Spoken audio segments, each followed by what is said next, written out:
Hey everybody, this is Chris, aka Rooster, with Team Phoenix Airsoft here in Atlanta, Georgia. We're going to do a continuation of a video we started yesterday. It was the unboxing of a A&K SR25, as well as what you see in front of you, which is the Wolverine electromechanical Reaper HPA engine.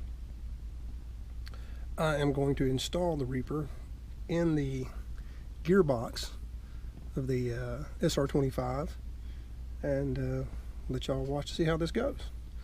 Just in simple note, I did purchase this Reaper from Airsoft Atlanta in Norcross, Georgia, from Eric and Tom, great guys over there. They're really good to us. Just want to give them a good shout out. And I've been talking with Cody at Wolverine about building this for some time, and finally pulled the trigger on it, pardon the pun. And we'll get this thing started. So what I'm going to do is set the gearbox off to the side. We're going to take and look at this Reaper and give it a little bit of a little fast unboxing since we did it yesterday. I put it all back together for those of you that didn't see it. So what we have is the, I guess the most important for some of us, is the really cool patch that Wolverine includes with all their products. I think I've got every one but that they make. This is it's one of my favorite companies to deal with. Great support. Rich Lord over there is fantastic. Cody's great. You know, we just got a good support staff at Wolverine.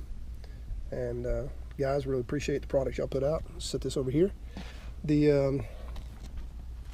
We are now going to take the rest of the items out of the box. What we have is the wiring harness. This wiring harness uses your existing trigger in your M4, your SR25, your AK, whatever you want to use it for, version 2, version 3. It's very simple. There is no FCU. All we have to do is solder these 2 points to the existing trigger in your gearbox, and we'll actually take a quick step, show you how I do it. There's a great video online from Wolverine you can look at, and they'll show you how they do it. 6 one half dozen the other in my view. So we'll set that off to the side. Your basic quick connect that comes with most HPA engines for your airline, as well as a replacement stock nut. This replaces the spring guide in your gearbox. So you have a point to attach your buffer tube or M16 style stock when you get ready to install the gearbox back into the body. You have an airline. You can cut these down to fit to your own your own length once you have it installed in the system. They're very durable. They don't kink. They're very flexible. I like this line. It's a very good line. Of course, the engine. We have here the Reaper engine itself. It's a very cool piece of equipment. High-end solenoids. They will cycle millions of times before you have to do anything to them or replace them. You probably will never do it in your lifetime. It is a true closed bolt system, and it's really nice, guys. I like this. A very simple toolless design. If you need to open it up, take it apart, you just screw the end off. You can get all of your O-rings and that you may need to lubricate over time. All HPA engines need a little maintenance, and they do include with it a replacement O-ring for every O-ring in this system, as well as a detailed list of the O-rings that are included.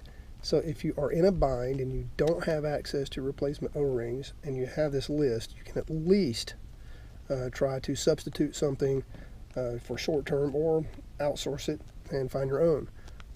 I suggest take a picture of this list, keep it with you on your cell phone just in case you need it.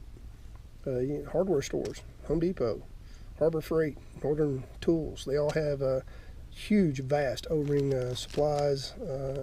This might be one thing that gets you back in the game quickly if you need to, if you ever have a problem. So what we're going to do is look at the way we have to do the wiring harness. As you'll notice, the existing gearbox, an existing trigger set, has all of your wires for your motor, for your battery, existing in your SR25. So what we need to do is leave everything intact, and we have to solder or remove these wires so we can take the new wiring harness that we have over here and install this wiring harness to those same solder points. And I will make note that it does not matter which wire goes where. They are not polarity sensitive. It is just a make and break contact point. We just have to get one on each contact, and that will give us the ability to activate and fire a Wolverine. So I have a pretty nice soldering rig that will allow me to remove this stuff fairly easily. I'm going to attempt to do this without removing it from the gearbox, just to save us a little bit of time. So we're going to try to remove this solder while the trigger unit is still attached to the gun. I would only recommend doing this if you're very patient when you're removing items such as this. They get very hot, very delicate. And we do not want to damage our contacts, and we definitely don't want to burn ourselves. So do this carefully.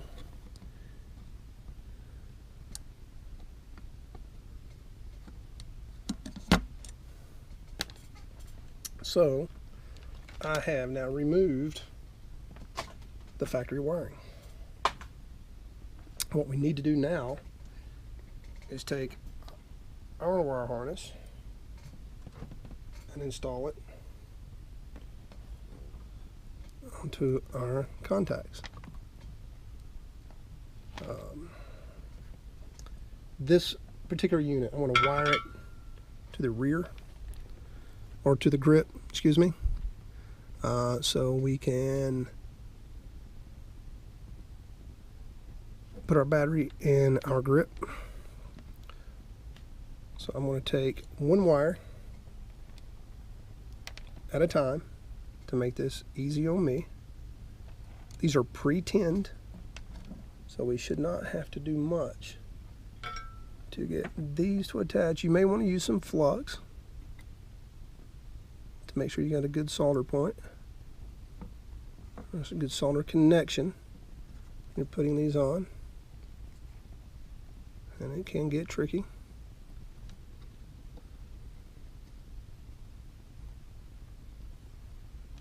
And that one is set tight.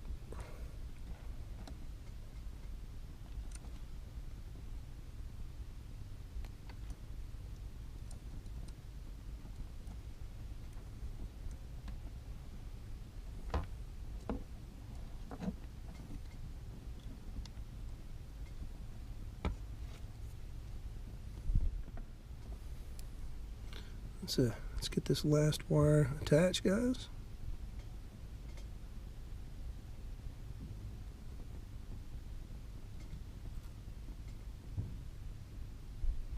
I believe that one has set as well. We should have two fairly solid points of solder there. That's great. I'll reroute these wires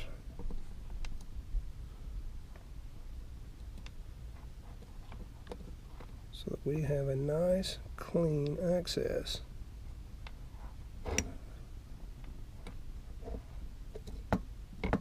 Look at that. There we go. A wiring harness is virtually installed at this point. So typically what we would do in this situation is we would install the supplied air line that comes with the Reaper. It's a good air line, it's solid, sturdy. However, I will be installing, or have installed, the filter grip line. This grip line actually has a micro mesh filter inside the quick connect that prevents dirt, debris, and other contaminants from getting to the engine itself. So I have installed that. Now we are going to place this in our gearbox. So let's try this and see what happens.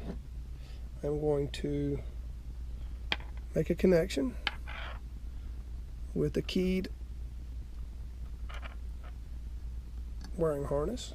I'm going to place this in my gearbox. Make sure that it lines up nice, fits well. For this particular build, I think I am going to put my battery in my stock. So I'm going to rear wire this gearbox and put everything in the stock for now. So let's place our grip line. Let's get our other section of our gearbox and place this over the top. Make sure everything lines up. We got good seal. Everything's in place. We are good. Now we can put our screws back in our gearbox.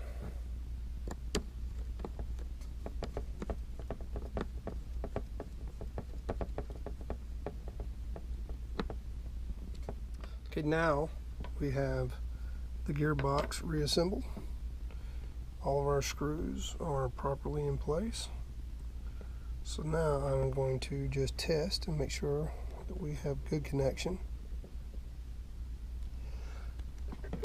Excuse me, guys. A little bit of dust there. So we're going to test, make sure we have the solenoid firing. Solenoid is firing, so that's a good sign. Wolverine Storm regulator, and in this case I will be using a Amterisol large bore line to test this with. I'm going to hook this up to our quick connect carefully.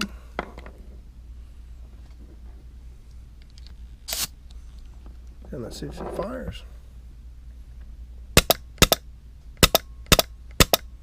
So we have a working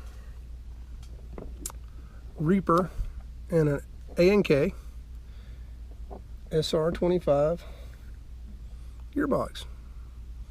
It's a 2.5 gearbox, long box, but it's working.